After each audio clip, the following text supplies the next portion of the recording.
Terima kasih Anda masih bersama kami di Apa Kabar Indonesia Siang Pemirsa. Kasus yang menimpa seorang mahasiswa dan 3 rekannya yang menangkap pencuri tapi malah diancam penjara menarik perhatian anggota Dewan Perwakilan Daerah.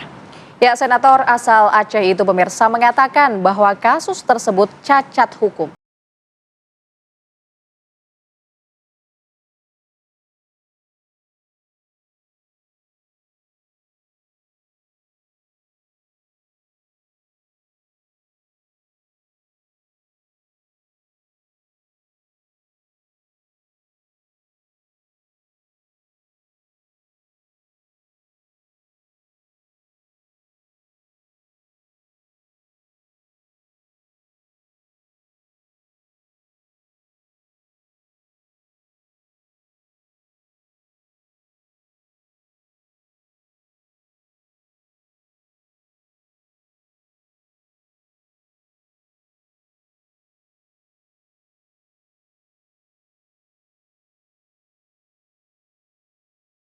Jaksa 1,6 tahun terhadap Sandika, seorang mahasiswa asal Aceh Tengah, dan 3 orang teman lainnya yang membela haknya untuk mendapatkan kembali mesin kopi yang dicuri orang. Lalu kemudian sampai terjadi pemukulan terhadap pelaku pencurian.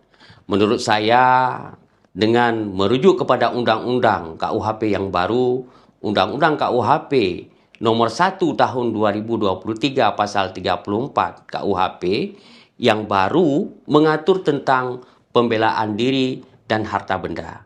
Barang siapa untuk membela dirinya atau orang lain atau hartanya dari serangan atau ancaman serangan yang melawan hukum, melakukan perbuatan yang diperlukan untuk menghentikan serangan itu, tidak dapat dipidana.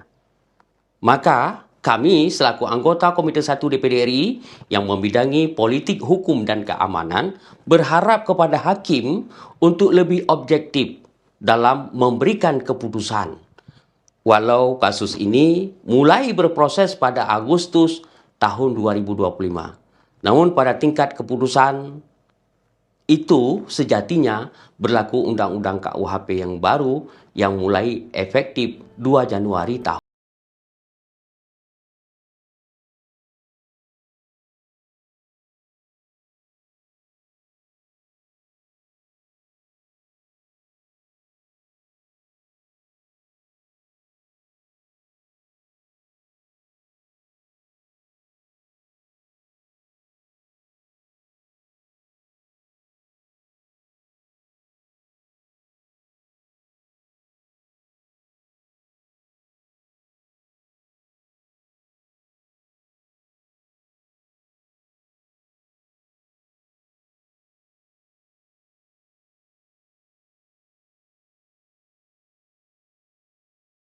Berbeda.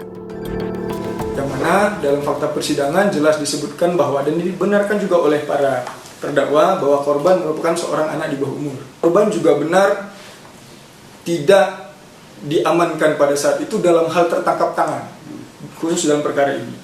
Karena korban Fahmi Ramadan yang juga merupakan terdakwa dalam perkara terpisah, dalam perkara berbeda, itu ditangkap beberapa hari setelah dia melakukan pencurian. Jadi anak ini ditangkap bukan dalam hal tertangkap tangan, tidak. Namun memang sengaja dicari oleh para terdakwa beberapa hari setelah kejadian. Kasus ini pernah dicoba untuk diselesaikan melalui keadilan restoratif namun gagal karena tidak tercapai kesepakatan antara kedua belah pihak.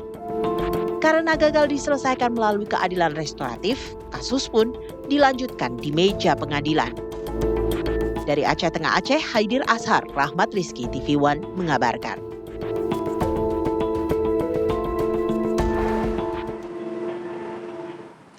Ya pemirsa, lalu seperti apa duduk perkara dari kasus ini? Kita sudah bergabung dengan Sandika Mahbengi, pemuda yang dituduh menganiaya pencuri mesin penggiling kopi yang masih di bawah umur. Selamat siang Sandika. Selamat siang, Kak. Ya, Sandika, ada Fahada dan Celia di sini. Kami ingin tahu sebenarnya bagaimana ini kronologi atau urutan kejadian pencurian mesin penggiling kopi itu, Sandika? Baik, pada tanggal 15 Agustus, Kak, saya mendapat kabar dari bibi saya bahwa di belakang rumah saya sudah kehilangan mesin kopi, Kak. Kemudian saya cari tahu ke seputaran kampung, Kak, bahwa saudara kami ada menawar kepada seorang toke di kampung ini, Kak. Setelah itu saya mengajak kawan saya 3 orang untuk mencari keberadaan Fahmi, Kak, pada malam 15 Agustus itu, Kak. Kemudian kami tidak jumpa, Kak, tidak ketemu, Kak, kan.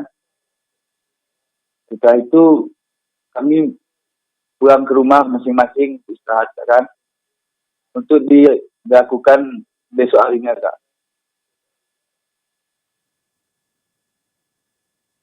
Oke, baik. Tapi kalau kami melihat dari berkas kasus begitu Sandika dan teman-teman ini dikatakan menganiaya si pencuri. Apakah penganiayaan ini memang terjadi? Dan kalau informasi yang kami lihat ada di 3 lokasi, apa betul demikian? Bisa saya dilanjutkan sama rekan saya, Kak. Oke, silakan.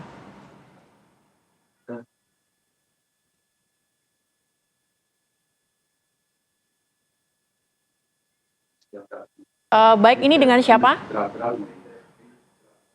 Dengan Muklis Apandi, saudara Sandika. Oke. Oke, baik. Mungkin bisa diceritakan apakah benar penganiayaan itu terjadi? Sebelumnya dengar berita dari Sandika, dia mengajak saya untuk mencari si Fahmi, Kak.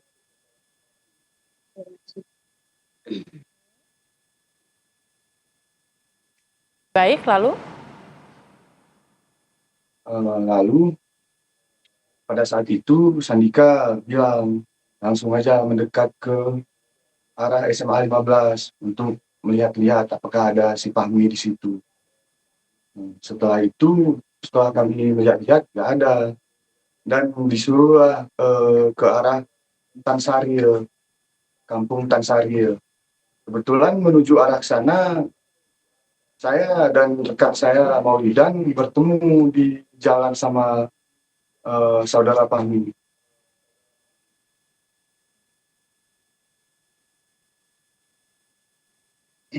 Baik, boleh dilanjutkan? Ya. Lalu setelah itu, setelah bertemu, mereka ke arah Kayukul.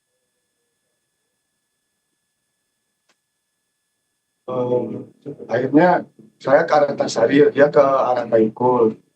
Lalu saya putar balik mengikuti arah motor, belakang motor mereka, dan saya memegang dia bahwa saya suruh berhenti dulu ke pinggir jalan. Itu pada tanggal 16 Agustus 2025. Oke, pada saat Setelah itu, Mas ini ketemu dengan terduga pencuri tersebut, sempat ada kontak fisik berarti atau bagaimana? masih saya pegang aja bajunya, saya suruh berhenti ke pinggir jalan. Kebetulan Pak Mi pada saat itu bonceng 3 sama temannya. Oke. Artinya tidak ada kontak fisik? Ada, saya pegang kerah bajunya saja agar dia bisa berhenti. Karena sebelumnya saya suruh berhenti, dia tidak mau berhenti. Dia memberontak bahwa apa ini gitu. Dia udah panik bertemu saya. Jadi setelah saya pegang, akhirnya dia berhenti. Lalu saya amankan di pinggir jalan, saya pegang. Oke, tapi Anda bertiga ini sebelumnya tahu dari mana Mas bahwa FR itu adalah pelaku pencurian mesin penggilingan kopi tersebut?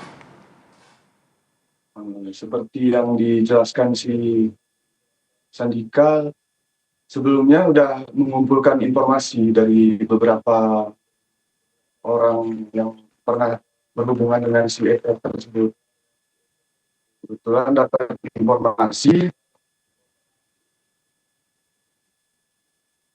Oke, baik. Kami juga ingin mengkonfirmasi kembali nih, kalau tadi sempat Anda sampaikan bahwa memang ada kontak fisik seperti menarik kerah baju, tapi kami juga ingin mengkonfirmasi apakah benar terjadi pemukulan kala itu?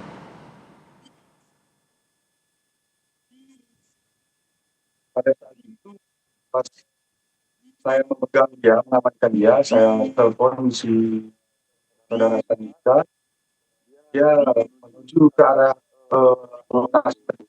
Di situ belum ada pemukulan, masih saya amankan, saya pegang. Ya, oke. Saat tahu ada pencurian mesin penggilingan kopi itu, apakah Mas Mukhlis, Sandika, dan teman-teman atau keluarga ini sudah melaporkan kasus tersebut ke pihak kepolisian atau justru melapor setelah menangkap sang pencuri?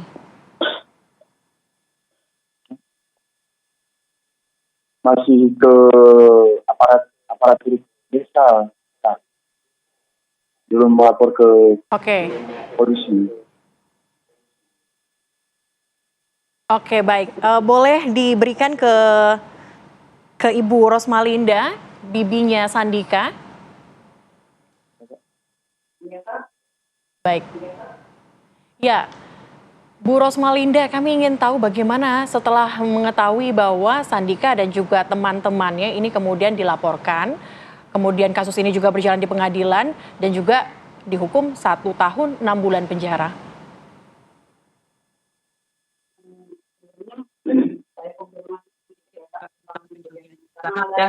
Ada sangkut pautnya antara pemukulan ini dengan pencurian. Baik. Baik, tampaknya kita juga terputus komunikasi bersama dengan Ibu Rosmalinda, begitu juga dengan Sandika. Dan tadi juga kita sudah mendengarkan bagaimana kemudian pernyataan dan kronologi yang sudah Betul. disampaikan Sandika dan juga temannya.